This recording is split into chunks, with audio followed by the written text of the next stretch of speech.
I come from a loud, raucous, musical family, more music than acting before I came along. My mom sang, actually she sang with her band in the high school in the 50s.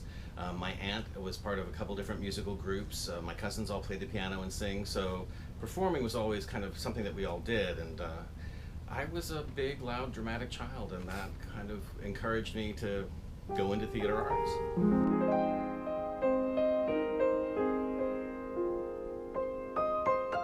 I don't want to give you an exact years because I'm so old, but let's just say since nursery school, since 5, I've been interested in performing and wanting to be involved in creative arts. And for a while I wasn't quite sure if it was theater or if it was art, and for a while I did a lot of puppetry work too, and then kind of focused in on theater and then costume and set design.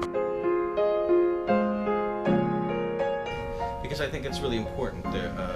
The theater arts have a lot of impact because of the immediacy of the performer and the audience, and certainly TV and film and all those things use a lot of those same skills, but we have the distance of the screen and the lens. And there's something really powerful about watching somebody on stage go through those emotions and then you feel them at the same time. So that struck me from a very early age, and also how beautiful theater could be and how poetic, and how sometimes you just cried because it was so wonderful, these images that were being created, and that's a really strong thing that we don't get a lot in life, and so I realized that was important for me and important for me to share. I think I have a really strong philosophy about the arts, which is there's a lot of serendipity involved in the creative process, and you have to be open to that. There's a lot of chance or randomness or things that you maybe didn't consider that sort of fall in your lap, and you have to go, hey, I never thought of that, but why not?